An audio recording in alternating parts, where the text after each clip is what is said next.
Abu Dhabi থেকে ওমানে ফিরে শুক্রবার বিশ্রামে কাটালো বাংলাদেশ ক্রিকেট দল। টি-20 বিশ্বকাপ বাছাইয়ের জন্য টাইগারদের শেষ অনুশীলন শনিবার। প্রস্তুতি ম্যাচটা আসলে প্রস্তুতি ম্যাচ, সেটা নিয়ে আসলে আমি খুব বেশি বিচার করতে চাচ্ছি না, সেটা নিয়ে আমরা খুব বেশি ভাবতে চাচ্ছি না। প্রস্তুতি ম্যাচের ফলাফল নিয়ে হতাশায় ভুগতে চান না বিসিবি নির্বাচক।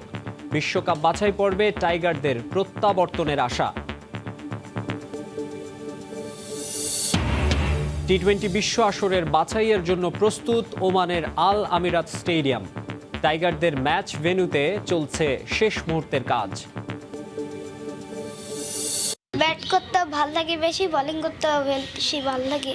আমি সাকিব আল হাসান, বিরাট কোহলি, তারপর রোহিত শর্মা আমি খুব ফলো করি। বরিশালের খুদে বিস্ময় লেগ স্পিনারের চোখে বড় স্বপ্ন। সচিন টেন্ডুলকারকে মুগ্ধ করা সাদিদকে নিয়ে দেশ জুড়ে আলোচনার ঝড়।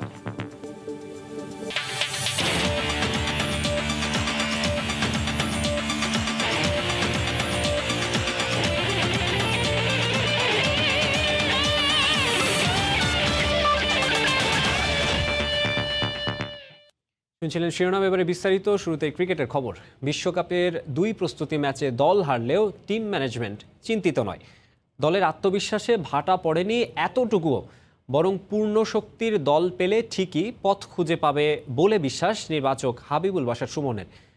প্রথম পর্বে মাঠে নামার আগে দলের সবার মানসিক ও শারীরিকভাবে সুস্থ থাকাটাই গুরুত্বপূর্ণ বলে মনে করছেন তিনি।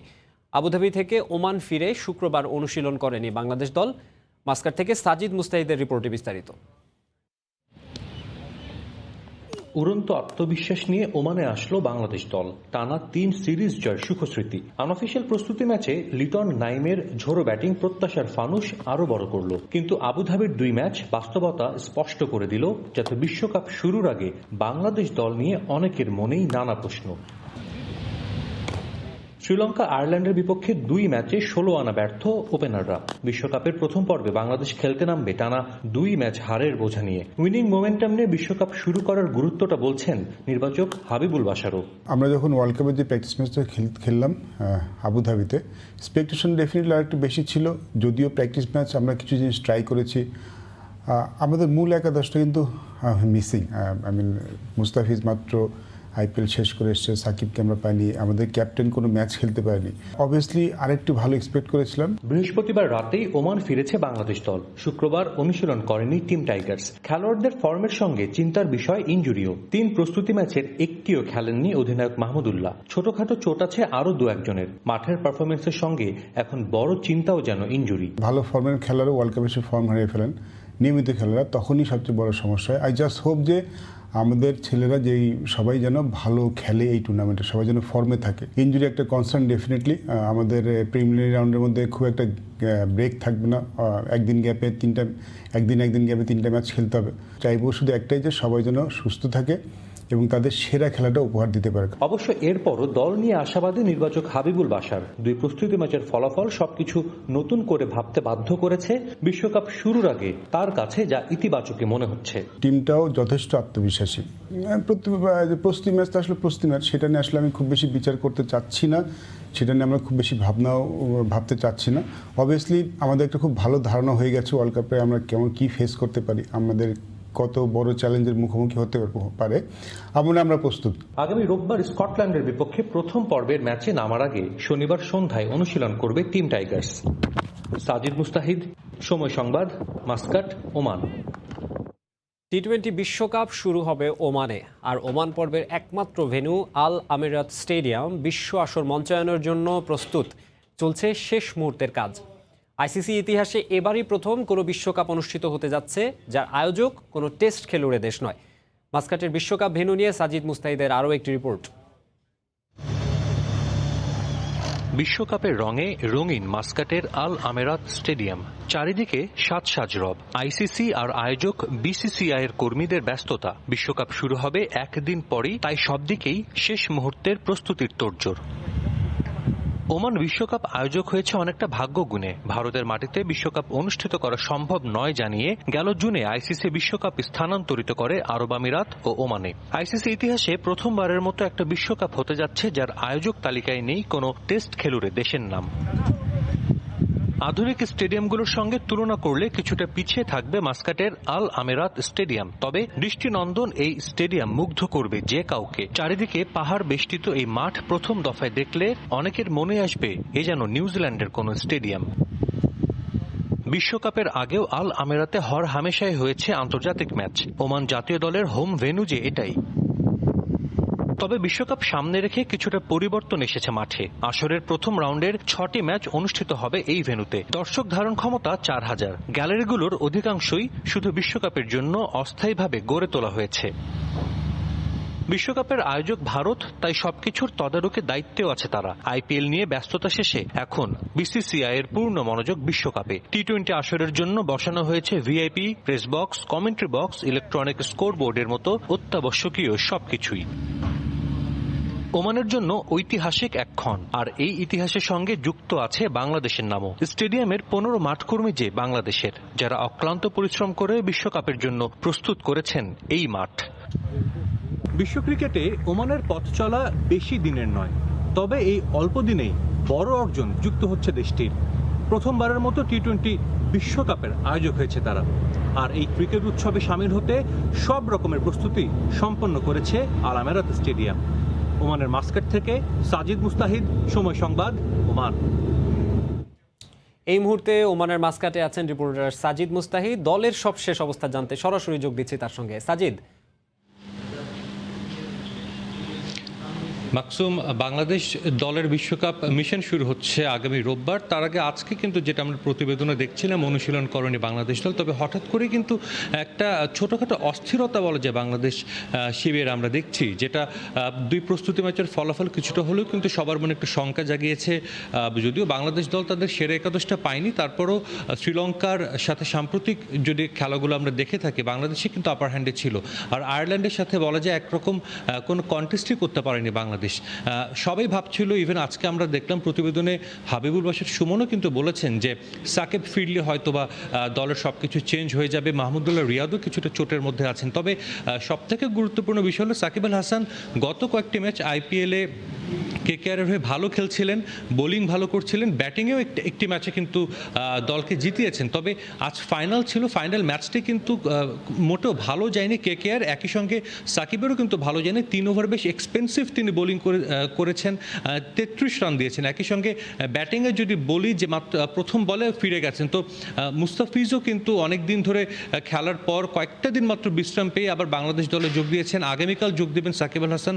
সবার মধ্যে কিন্তু একটা ফেটিক চলে আসার একটা ব্যাপার কিন্তু চলে আসছে, কারণ আমরা জানি আইপিএল বায়বাবলের মধ্যে অনুষ্ঠিত হয়েছে, একই সঙ্গে বিশ্বকাপে কিন্তু বায়বাবল হবে। সব কিছু মিলিয়ে শারীরিক এবং মানসিকভাবে ফিট থাকাটা এখন খুব ইম্পর্টেন্ট, যেটা বাংলাদেশ দলের অনেকেই কিন্তু এর মধ্যে হয়তো আমরা দেখছি কিছুটা হলো ঘাটতি হয়তো বা আছে। তবে প্রত্যাশা আমরা এটাই করতে পারি, যেহেতু প্রথম রাউন্ডের ম্যাচগুলোর প্রতিপক্ষ অপেক্ষাকৃত বেশ দুর্বল স্কটল্যান্ড, ওমান এবং পাপুয়া নিউগিনি, তাদের সাথে হয়তোবা তেমন কোনো অঘটন আমরা দেখব না। কিন্তু একটা সতর্ক বার্তা কিন্তু অলরেডি আমরা পেয়ে গেছি, বা বাংলাদেশ দল পেয়ে গেছে আপনার অফিসিয়াল প্রস্তুতি ম্যাচ দুটো থেকে।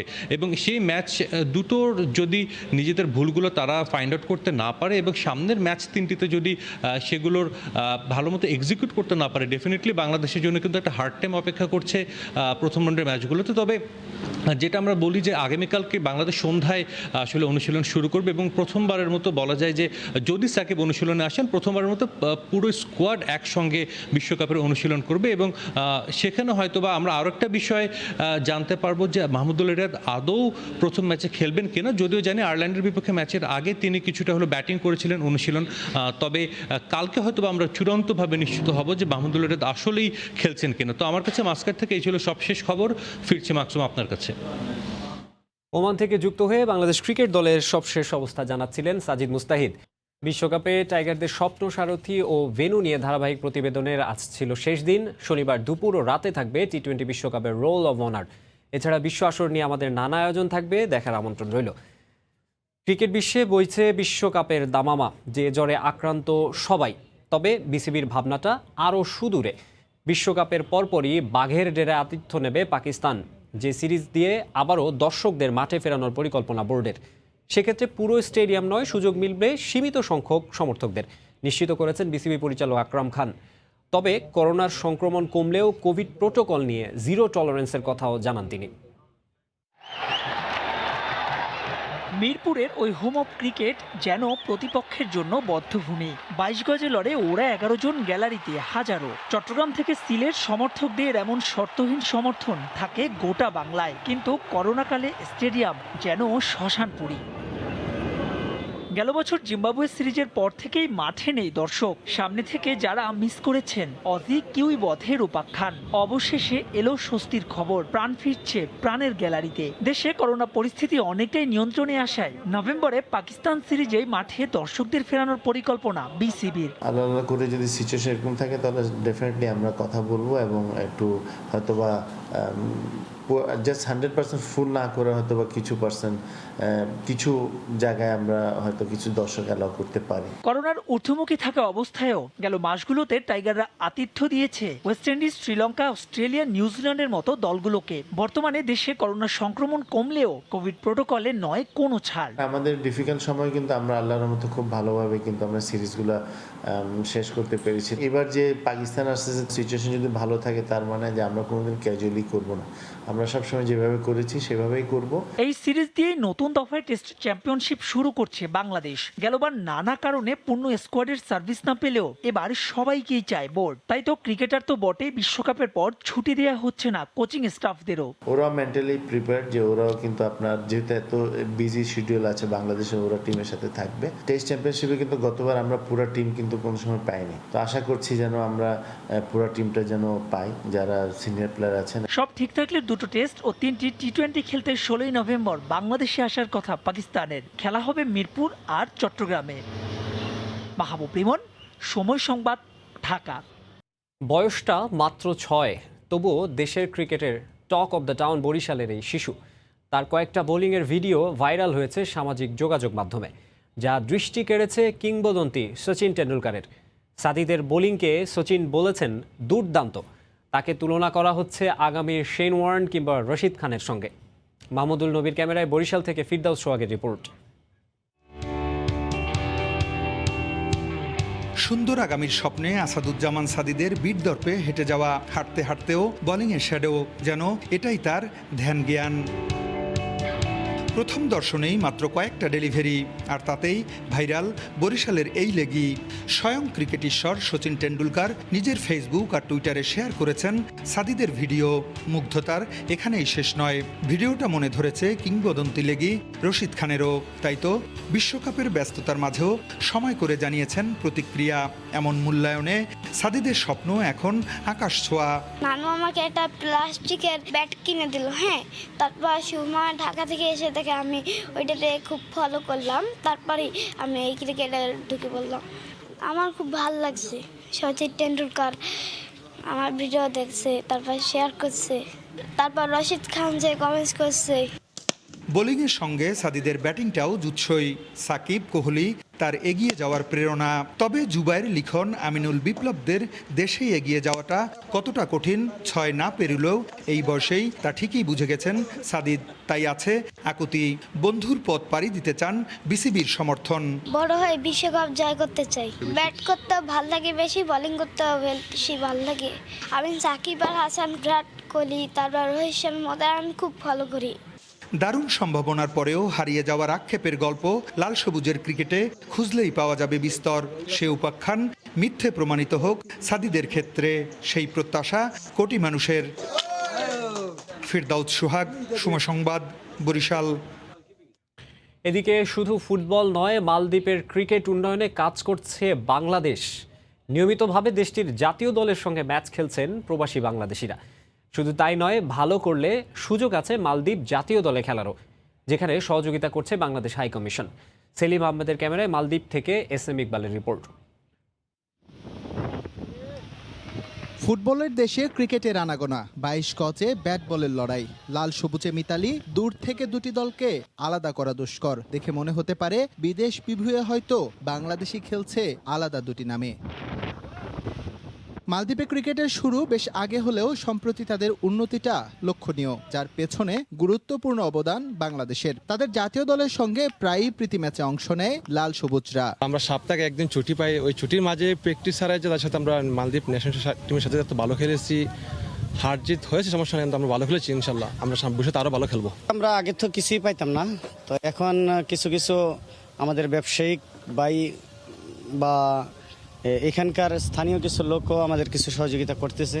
মালদ্বীপে বাংলাদেশ ক্রিকেট দলকে সর্বোচ্চ সহযোগিতা দিয়ে আসছে হাইকমিশন। ক্রিকেটারদের কর্মক্ষেত্রের পরিবেশ নিশ্চিত করা সহ ম্যাচের সুযোগ সৃষ্টি করছে দূতাবাস। ভবিষ্যতে যা আরও বৃহৎ পরিসরে করার পরিকল্পনা আছে বলে জানিয়েছেন বাংলাদেশ হাইকমিশনার। আমাদের যেহেতু ক্রিকেটটা একটা খুব শক্ত অবস্থানে আছে, দৃঢ় অবস্থানে আছে, আমি বিশ্বাস করি যে আমাদেরও উচিত মালদ্বীপের মতো একটা ছোট দেশকে যারা নতুন ক্রিকেট শুরু করেছে তাদেরকে আমাদের সাধ্যমতো সহায়তা প্রদান করা, এবং আমি চেষ্টা করব যাতে বাংলাদেশ থেকে এই সহায়তাটা আমি তাদের জন্য নিয়ে আসতে পারি।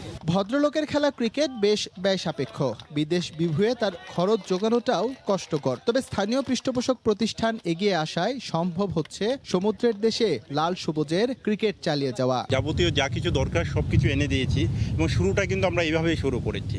তারপরে আস্তে আস্তে এখানে তাদেরকে যতটা সম্ভব আমার ব্যক্তিগতভাবে আমি তাদেরকে সহযোগিতা করে যাচ্ছি, এবং এই সহযোগিতার হাত আমার, এটা আপনারা দোয়া করবেন, এটা ওদের ভবিষ্যতে আমি যতদিন বেঁচে থাকি ইনশাল্লাহ করব। এবারের প্রীতি ম্যাচে প্রথমে ব্যাট করে 20 ওভারে 176 রান করে মালদ্বীপ জাতীয় ক্রিকেট দল। জবাবে বাংলাদেশ হাইকমিশন দল থামে 145 রানে। এস এম ইকবাল, সময় সংবাদ, মালদ্বীপ। শেখ রাসেল গোল্ড কাপ অনূর্ধ্ব 18 ফুটবল টুর্নামেন্টে চ্যাম্পিয়ন হয়েছে ওয়ারি থানা দল। কমলাপুরের বীরশ্রেষ্ঠ শহীদ সিপাহী মোস্তফা কামাল স্টেডিয়ামে ম্যাচের শুরুতেই আধিপত্য বিস্তার করে তেজগাঁও। 11 মিনিটে এগিয়ে যায় তারা। কর্নার থেকে বল পেয়ে জালের ঠিকানা খুঁজে নেন তাজওয়ার বিন কাশেম। তবে পিছিয়ে পড়ে আক্রমণাত্মক ফুটবল খেলে ওয়ারি, যেখানে বেশ কটি সুযোগ পেয়েও কাজে লাগাতে পারেনি দলটি। বিরতির পর সমতায় ফেরে ওয়ারি থানা। 47 মিনিটে দলের হয়ে গোল করেন সুজন। এরপর নির্ধারিত সময়ে আর গোল না হলে ম্যাচ গড়ায় টাই ব্রেকারে, যেখানে তেজগাঁও থানা দলকে 4-2 ব্যবধানে হারিয়ে শিরোপার উল্লাসে মেতে ওঠে ওয়ারি থানা দল।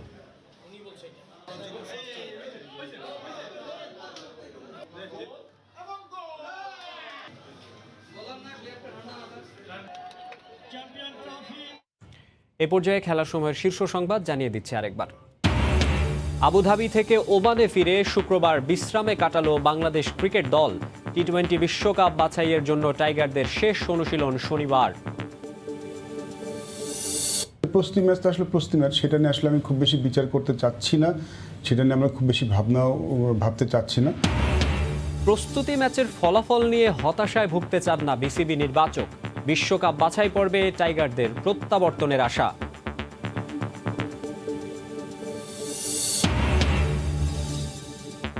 আইপিএলে কলকাতাকে হারিয়ে চ্যাম্পিয়ন চেন্নাই। ফাইনালে